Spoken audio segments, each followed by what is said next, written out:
Okay, students, we're done with the architecture now. We are moving ahead with the different parts of this design. Architectures, we had some basic remarks that we have to declare different things before the begin of this architecture.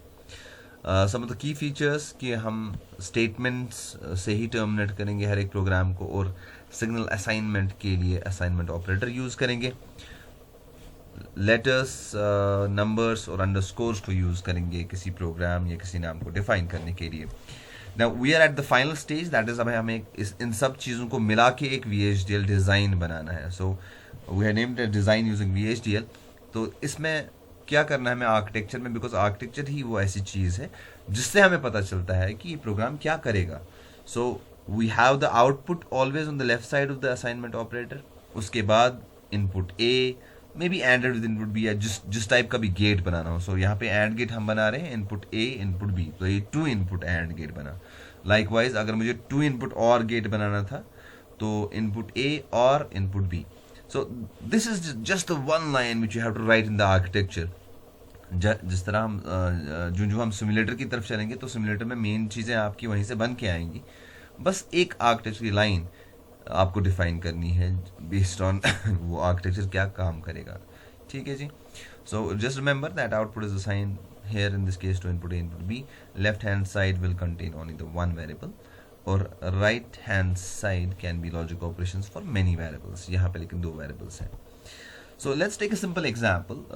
In this case अगर मुझे एक simple and gate बना था, वहाँ पे मुझे किसी signal की जरूरत नहीं पड़ी, as you can see here, because signal comes into picture when we have kind of many modules. I will just repeat. Entity के केस में बस खाली हमने ये वाले इनपुट्स ABCD और E डिक्लेयर किया था. लेकिन ऐसे आर्किटेक्चर्स में जहाँ पे हमें इंटरनल सिग्नल जरूरत है, आप ये कहाँ पे यूज हो रहे हैं, आर्किटेक्चर के अंदर, तो हमें इनको डिक्लेयर भी यूज करना है आर्किटेक्चर के अंदर ही, और we declare them as signal. So signal X comma signal Y then colon STD logic and semicolon. तो कुल मिला के इसको भी हम उसी तरह डिक्लेयर कर रहे हैं जिस तरह एक इन या आउट टर्मिनल को डिक्लेयर कर रहे थे एंटिटी के अंदर. लेकिन यहाँ पे अब ये इस टाइम आर्किटेक्चर के अंदर आएगा. किस तरह से, I will just show you an example. So this then becomes the final code of this architecture. ये आप अपनी जगह नोट डाउन कर सकते हैं please. If you want you can just make this diagram on your notes. इसको notes पे बना के and then you will write the code. तो ये सिग्नल डिक्लेयर करने हैं कहाँ पे, आर्किटेक्चर के अंदर. एग्जैक्टली कहें तो जो आर्किटेक्चर का बिगिन है उससे पहले जो भी कोई डिक्लेरेशन करनी है, वो चाहे हम सिग्नल्स डिक्लेयर कर रहे हैं या इसमें अगर आप सब मॉड्यूल्स डिजाइन कर रहे हैं उनको भी पहले यहाँ पे डिक्लेयर करना पड़ेगा. So please remember this point. जो भी सब मॉड्यूल्स होंगे वो भी आप यहाँ पे डिक्लेयर करेंगे आर्किटेक्चर बिगिन में.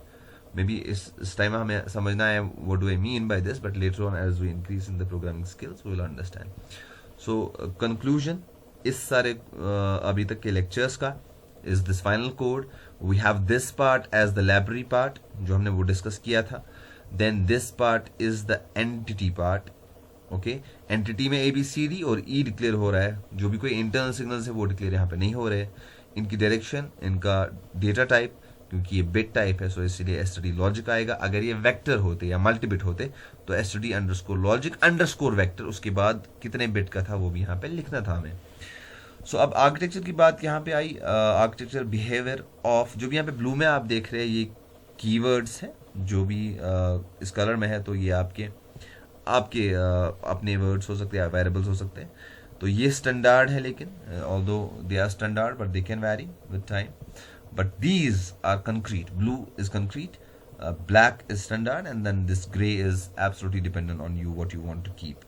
So इस तरह ये ग्रे भी चेंज होता जाएगा जो जो आपका स्ट्रक्चर चेंज होता जाएगा. तो यहाँ पे चूंकि आपके पास x और y सिग्नल्स है, वो है and a and b as you can see in the figure, and दूसरा y जो है that is and c and d.